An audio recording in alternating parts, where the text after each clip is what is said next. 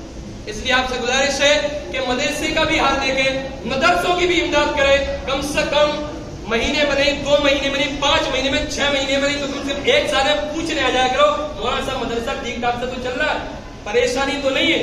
کوئی محنت تو نہیں ہے. لیکن آپ لوگ پوچھتے ہی نہیں ہیں, اور آپ پوچھتے نہیں, اس وجہ سے ہم آپ کے پاس بھیجتے بھی نہیں. اس محلے سے اسی لیے چندہ بھی نہیں کرتے مدرسے کا, ایک آدمی بھی پوچھنے نہیں آتا. حالانکہ پوچھنا چاہیے کہ بتاؤ مولانا صاحب کا کیا فائدہ ہوگا, اس میں تو یہ ہمارے ہی بچے پڑھ رہے ہیں, میرے تو پڑھ نہیں رہے, آپ ہی کے بچے پڑھ رہے ہیں. اب ایک اعلان سن لیں, اور وہ یہ غوث اعظم رضی اللہ عنہ کی فاتحہ کا بڑا اہتمام ہے. ہر مہینے کی 11 تاریخ کو فاتحہ کا اہتمام کریں, اگرچہ چھوٹا ہی کریں لیکن فاتحہ کا اہتمام ہر 11 تاریخ کو کریں. اگر ہر 11 تاریخ کو فاتحہ ہوتی رہی گھر میں, یقین کریں کہ اس گھر میں آفات, بلیات, مصیبت, پریشانیاں, الا بلا اس گھر کے اندر جنم نہیں لیں گی انشاءاللہ. ہر مہینے کی 11 تاریخ کو فاتحہ کا اہتمام کریں. اس کے علاوہ اپنے بچوں کو بھی دین کی تعلیم دیں. اس کے علاوہ اس مہینے میں جس طریقے سے محرم میں آپ میلاد کا اہتمام کرتے ہو, گھر اگرچہ چھوٹی ہو, چاہے اپنا اکیلا امام ہو, گھر میں 10 منٹ ہی کے لیے آئے, 10 منٹ کے لیے, لیکن اس مہینے میں سرکار غوث اعظم کی حیات ظاہری کو لوگوں کے سامنے, حیات باطنی, حیات ظاہری کو لوگوں کے سامنے پیش کرو, تاکہ جو آنے والی جو نسل ہے, یہ بچے جو ہیں, اگر بزرگان دین کو ان کے سامنے اگر پیش نہیں کیا گیا, ہماری زندگی تو گزر گئی, لیکن بچوں کو بزرگان دین کی حقیقت کیسے معلوم ہوگا؟ جب آپ کے گھر کے اندر جب ان بزرگوں کی حقیقت, ان کی تاریخ, ان کا اتہاس بیان کیا جائے گا, تب ان بچوں کو پتا پڑے گا کہ بزرگوں کی حقیقت کیا ہے.